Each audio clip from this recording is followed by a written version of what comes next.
So,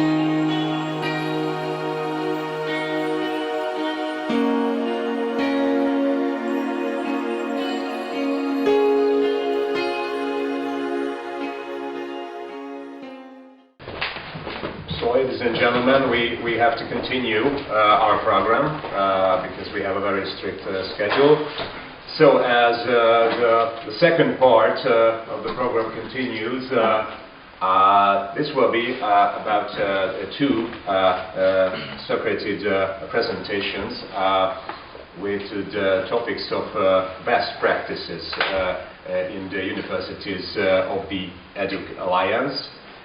First of all, let me introduce to you Marika Hruba, the Open Science Coordinator for Masaryk University, and her presentation, Open Access Practices at the Masaryk University, Transformative Agreements and APC Tokens Workflow. Marika, the floor is yours. Thank you so much for introduction. So now I will share you my presentation. So just a moment, please.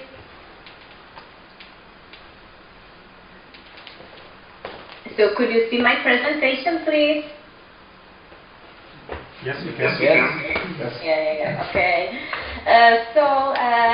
Today I'd like to introduce you Open Access at Masaryk University, Transformative Agreements and APC Tokens Workflow. What is about my presentation?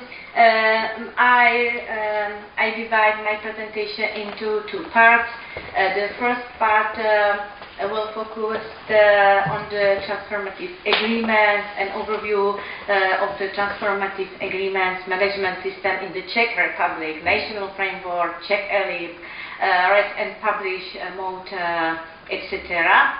And the second part will be about everyday practice at Masaryk University. So I will introduce to you workflow for administering article processing charge at our university. I will also talk about terms of use and introduce to you also workflow for assigning process. So firstly, transformative agreements and national framework in the Czech Republic. A negotiation of transformative agreements. We have a national agency for electronic information resources. This is called Czech ELIP, and this is part of the National Library of Technology. I put here also overview of transformative agreements. If you can know more about this topic. Currently, valid transformative agreements. So we have several providers. For example, Wiley, Springer Nature, Taylor and Francis, and so on. I think that you have overview from your institution. Here I put the read and publish. This is example from Royal Society Chemistry, and I think that this model could be a little bit various depending the publisher conditions. So this is basically publishing fee and reading fee, and this is the transition discount, and this is make up the total price.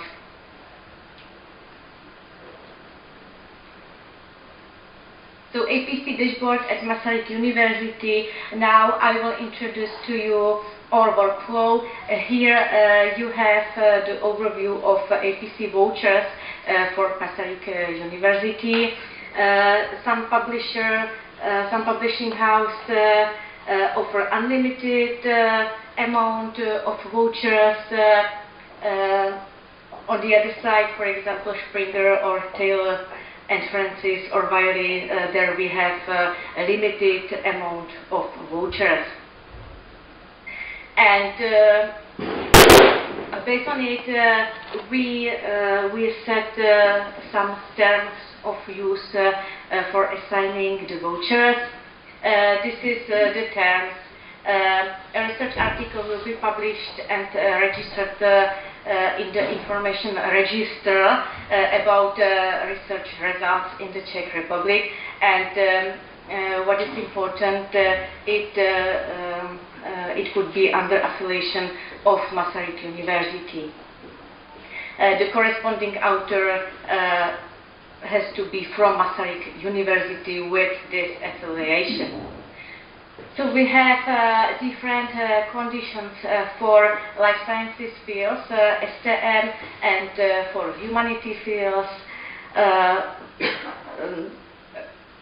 STM fields we have limited to the quartiles Q1 and Q2 of the Web of Science. If the journal is not in the above Web of Science quartile, the quartile will be determined according to Scopus. Yeah, and we have different conditions for humanity fields because humanity journals has not enough selection in the high quartiles. So here we have Q1 or Q3 in the on the Web of Science. To the other terms of use, we have exception, for example, by Taylor and Francis, because we had quota in-house quota in the half of the last year. I think it was on June. So there we set more strict conditions for this publisher. So only Q1 and Q2. The other condition is that the APC is not covered by other sources, for example, project funding. The other terms that tokens are allocated according to the first come, first served rule, and the date is after the acceptance of the article by the publisher. So it's and here is our assignment workflow. Firstly, we received the informative email from the publisher that the request is in the dashboard. Then we check the eligibility of the request according to terms of use, and then I evidence it in our internal system. We have own internal system in the Excel, because we are not sure if the dashboard works correctly. So then we check the eligibility, and then we'll be approving or declining the article regarding the internal requirements. In this phase, I can check only the bibliometric criteria, and in case that the bibliometric criteria are eligible, so then I contact the corresponding author to request additional information. For example, if he has alternative options for funding, or what will be planned affiliation, etc. So after author's confirmation, we approve the request and inform the author about that. And then we also recommend saving and posting the article to the institutional repository. Of course, it has to be allowed version regarding publisher licensing condition. In this case, we offer help of open science methodologists. That means it's a wide team at our university. Each workplace has own specialist for this support. Okay, so this is end of my presentation. And do you have any questions? Or maybe I'd like to ask you what's your experience with it from your institution? So thank you, Maryka, for your presentation. Is there any question here in the audience or online for Maryka regarding the topic? I'm just checking out. Yeah, here she. Thank you, Maryka. I will just add a little bit one thing regarding the diamond open access that we discussed just before. You know, as was clear, we were discussing the metrics. Why we are using the metrics for QA1 and QA2, decile, etc. And why we are imposing it on the Diamond Open Access journals. And then, as a best practice at Masaryk University, we are basically showcasing you how we are working with the transformative agreement. So this can be kind of confusing maybe for you, but on the other hand, this is the part where we are showing basically how we can live within the same environment, but do the small steps regarding the things. Because, for example, the researchers, at least in the Czech Republic, the overall notion about it is, oh, you have these tokens, yeah, I don't have to pay, so I like you, you know. And this is definitely not the open science feeling that we would like to make. But if we are not able to basically work with these workflows, etc., so then there will be a problem, because usually this is the open science thing, and you can't provide the service, you know. So this is a little bit egg and chicken problem, but we are trying to deal with that, and Maryka is doing a great job to communicate with the scientists, and when we are communicating with them, so we are trying to establish the connection and then introduce the ideas about the diamond open access, fair data, etc. So we are using it basically as a networking kind of thing as well. Yeah, that's it. That's my comment on that, and thank you. Thank you. Thank you so much. I'm sorry, but the sound is very bad. But I hope that everything was clear. So, if you have any question. And maybe how it is in Hungary. How it is in Hungary with the transformative agreement. If you can comment on that. Okay, possibly. I give the microphone to Thomas because he's the expert. Show you. Okay, thank you. I'll try to share. Just a second. Okay.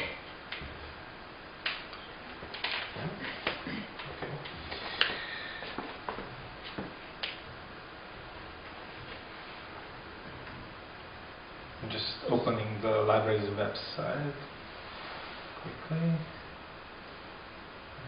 Let's get to the website. No. Perfect.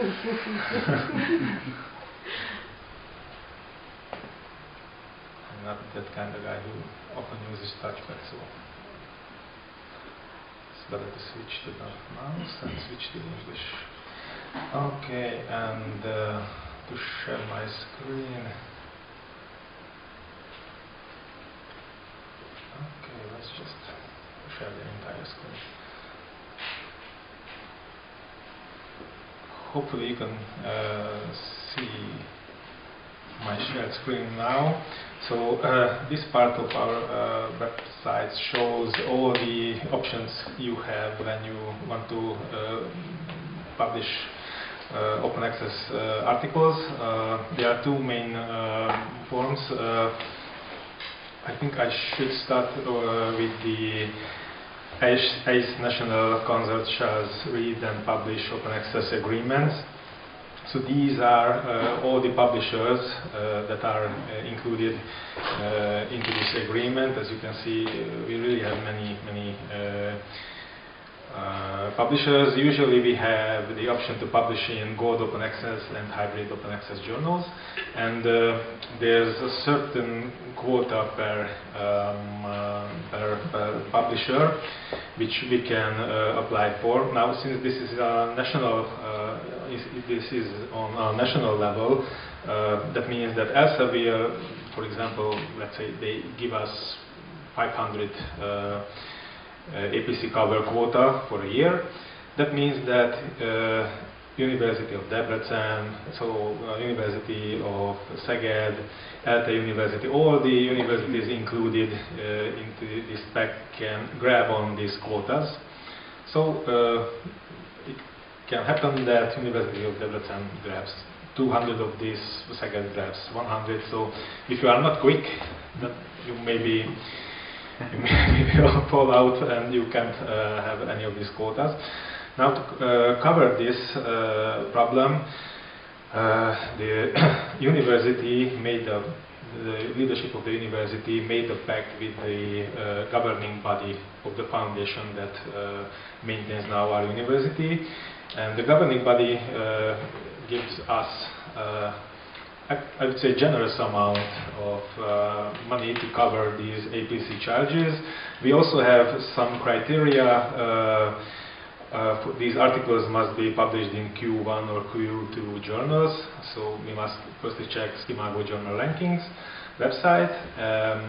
The journal that will publish your article must be indexed in Web of Science or Scopus, or both. Best thing, and it must have a digital object identification number. So applying this is easy. There's a Microsoft form available online. You must log in because we don't want spamming bots and any suspicious online creations to fill out our forms from night to day. You must log in, and after that you can choose an English interface or a Hungarian interface of this Microsoft form. And there's a little bit of automatization because we build it up a little flow in Microsoft Power Automate. We are usually using this to give us notifications if someone applied to wrap up all the data we must know. So we will receive an email if someone applied for an APC cover, and we can check it against these checklists I've already told you about. And after that, if we find it eligible, then we will forward this request to our colleagues at the financial department. I think this is the correct name. Yeah, and they will handle all the troubling matters of paying invoices. And we usually write back to the applicants that okay, we are processing your request.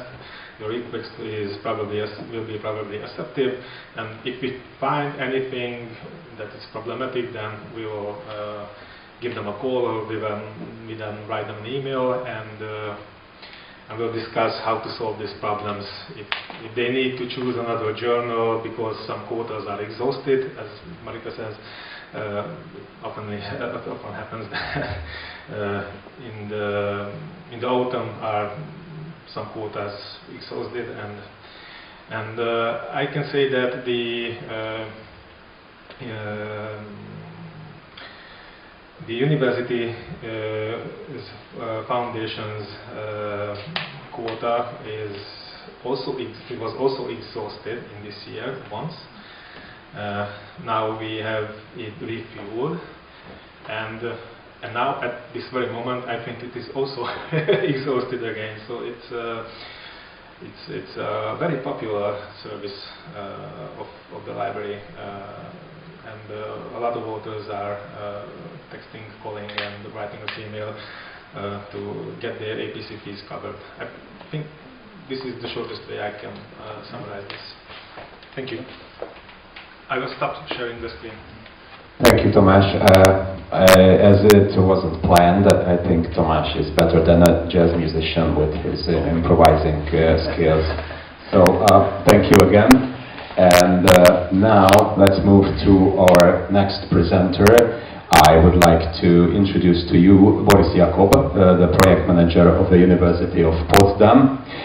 And the title of his presentation will be Open Science, Strategic Development and Institutionalization. Boris, the floor is yours. Thanks a lot. Quick check, can you hear me and can you see my screen? Yes.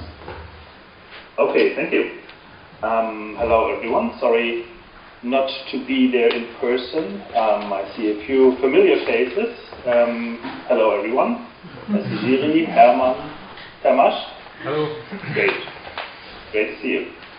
So I'd like to give a quick introduction about how at the University of Potsdam we proceeded with open science in a strategic approach and how we are in the process of institutionalizing these things. Open science, it's there already for a while, and so we have different sides. So there's a lot of bottom-up approaches from scientists who actively do open science, and then we also have this top-down approach of research funding organizations or leadership that wants to give guidelines and policies.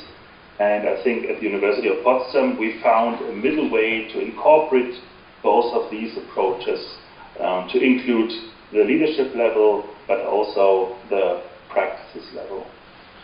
And so last year we established open science guidelines which included 8 areas of action, and I will show you the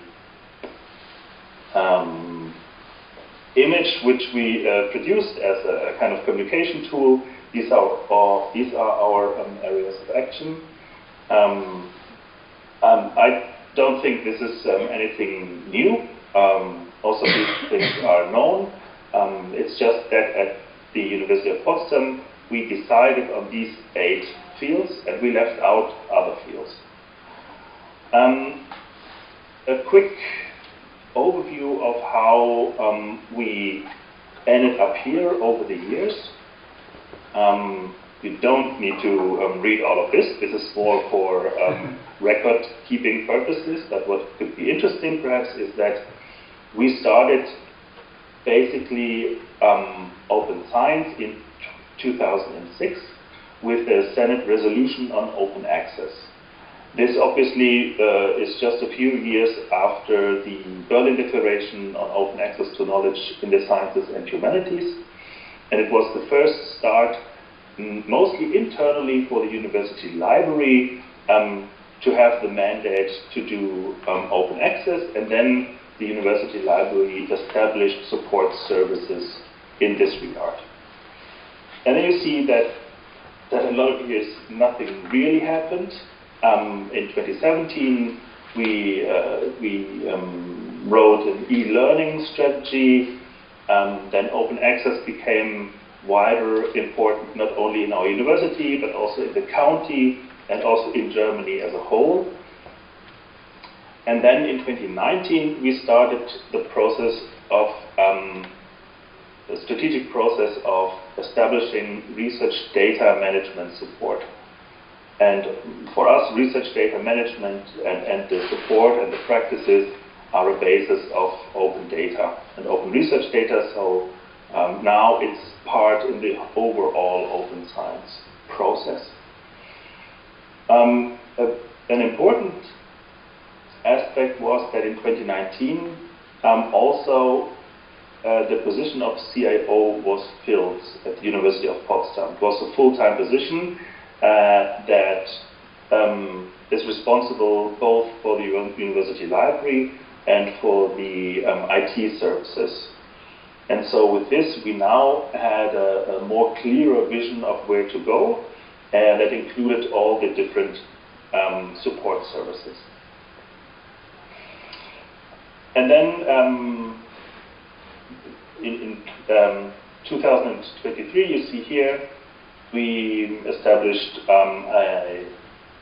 open science guidelines, and I'm getting a little bit more into detail about what that means. And also, in the second step here, second part of my presentation, I will give a quick introduction on the tool that we used. It's an online tool that helped us figuring out where we stand in regard to open science in university, and that I can recommend to use in strategic processes. So the institutionalization of open science at the university is going on in 3 different levels. On the one hand, we have the university-wide level that covers like all departments. And here we have a commission and a person that are responsible for bringing open science forward. It's the Vice President for Research, Scientific Qualification and Equal Opportunities. And in her commission, the open science guidelines were developed. And they were developed by a team, by a multi-stakeholder team that included all important players in the university, again, from leadership level, from science level, so all the different faculties were included in this group, but also by personnel from the research support services like university library or IT services. And the second level is the faculty level, because once you have established guidelines or a policy or whatever, somehow this needs to trickle down and needs to be implemented on faculty level and on research group level. So the faculties themselves appointed open science contacts, and they also already have e-learning coordinators in the faculties, and these are personnel who can communicate and foster open science practices. We also have an open online course about openness in science and innovation that people can use, and we also try to communicate all different aspects of open science towards the whole university, and also via these open science contact persons. And then the third level is the support staff, the support level. And again, I mentioned the CIO, who is responsible for all of these. Within the support staff, we also have projects and corporations and networks that we try to foster and edit wide. Our Open Science Expert Group here is one of those networks that we use to exchange ideas and to see what other people do and try to implement the good and best practices at our university too. Okay, a quick summary on the Open Science Guidelines. We clearly state that open science is part of our good scientific practice. That's nothing special at our university. That's kind of the mood that is going on in the German scientific sphere right now. We discovered in our process that we did with the tool that I'm about to present is that in some fields we already have vital practice of open science. This is again mostly open access, but also research data management. That means that scientists are publishing in in open access. That means that they do research data management and publishing their data, and that support services for these things exist. And in other fields, like open methods or also open education resources, we are at the beginning of a process, and lots needs to be done in these regards. What we also wrote in the guidelines is the shared responsibility for open access by researchers and instructors in the faculties, and also the technical staff in supporting departments. This is a very important aspect of our approach towards open science. And I mentioned that we use also our projects and networks, and this is just a very quick overview. We have regional cooperation in the state of Brandenburg. This is the dark gray area. Inside you see is Berlin. But this project is about Brandenburg. We have 8 universities, and we try to leverage the research data management support there and build shared IT services. And another project is with Berlin Together. It's a Berlin-Brandenburg cooperation, and our work package is aiming to anchor open science principles within the faculties. So this is our means to do all the work of improving the open science practices in the faculties. And then on a national level, we have the National Research Data Infrastructure, which is the institution that then leads to the Open Science Cloud, the European Open Science Cloud. DRG is very active in there, and this is our approach in Germany to participate in EOS. Okay, so this is the situation at the University of Potsdam. And now a few words about this tool called Road to Openness. This is the short version here, R2O. It's an online tool that you can fill in by yourself. You can also fill it in as a group, or make teams and give dedicated themes to each team, and they should fill it out. It helps to initiate a change management process, and it can help developing an open science strategy. These are the aspects of the Road to Openness tool. So it's 7 aspects, and it has obvious open science themes as open access or citizen science, but also research quality management or open governance, for example. Okay, this is just a little bit more of explanation towards these things. And the process of using Road to Openness is in 2 stages. First stage is that you fill in the questionnaire, the online tool, and collect all the information about open science practices at your institution. This is a way of self-assessment, and then you give it into the system, and it covers open science practices, trainings, infrastructures, and so on. And at a second stage, the system itself will give recommendations on how to further develop open science at your institution. This is the home page, and then you have here these different aspects, and you can click through one by one. And with each field, what you get is a definition, which is quite useful if you work together in multi-stakeholder groups, so that everybody knows on what exactly is meant by this specific field, and you don't need to spend a lot of time discussing on the definition.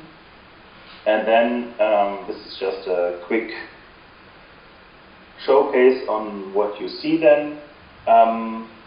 you mostly have one choice aspects, and then you can just fill it in. So here, a declaration on open access, and then you fill in, you click what's going on your institutions. You don't know if you have one, has not been signed, but signing is planned, and so on. And then here, publication of articles, papers with open access could be mandatory, or is not priority, or is recommended.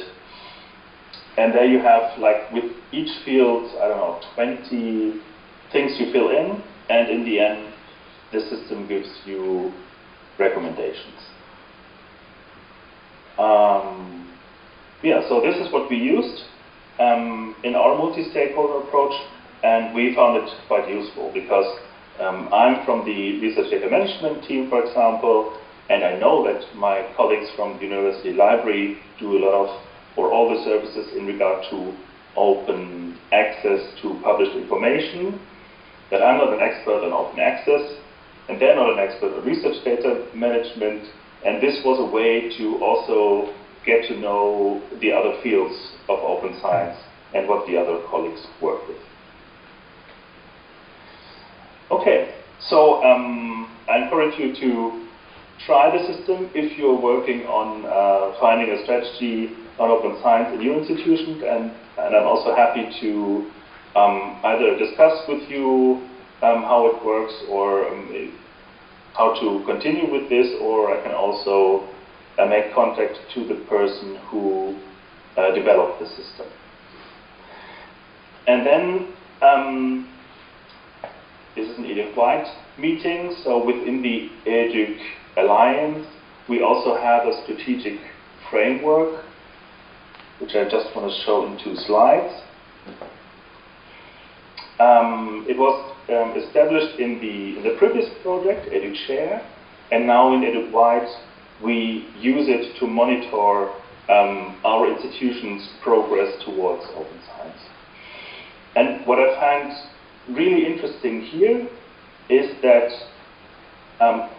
together with the thematic goals, you see here open access and data, citizen science, and open infrastructure, open source. These are all the things that you saw either in our University of Potsdam's areas of action, or also covered in the Road to Openness framework. So there it's quite easy to get numbers and track progress. But here we also have these cross-cutting goals, like education and skills, internal processes, and alliance international cooperation, which help to give a broader picture on how open science is implemented in the universities. And also this framework is available in PDF, and we'll just show one level further down. So, for example, in regard to open access, we have here goals towards diamond open access support, rights retention strategies, and automatization of processes. And in fair data management, which again is my area of expertise, we have advanced data management support, data evidence, and integration into the European Open Science Cloud. So we will use this framework over the next few years to track the progress in regard to open science within the EDUC-wide member organizations. Okay, so this is what I wanted to present. I talked about how we do open science at the University of Potsdam. I gave a quick introduction to the Road to Openness tool, and then a very quick introduction on the EDUC-wide open science framework. And with this I will close my presentation, and I'm happy to discuss or answer questions. Okay, thank you, Boris, for your overview. It was brilliant, as always. Thank you again. So, if there's any question, I would like to ask the audience and even the online world to ask. If there's no other questions, or maybe, is there? If not, I think as the first part, the morning session of our training conference is ending now, allow me to use this opportunity to thank all of the presenters and participants for adding their very interesting thoughts and scientific expertise. And with that, they've raised our bar of this event. And I would like especially thank for our foreign guests of the Educ Alliance to attending this two-day event. And because of the afternoon session is in Hungarian, so they probably will leave. So all of you from Czechia, from Ukraine, from Norway, I'm very glad that you could be here in flesh. But also I would like to thank all of the online audience to also attending and for the very exciting questions as well. Now we'll have a lunch break from 10:30 and at 1 o'clock a.m. we will continue with the Hungarian session of the training. So I'm really expecting all of the Hungarian guests to attend that part of the event. So thank you very much again.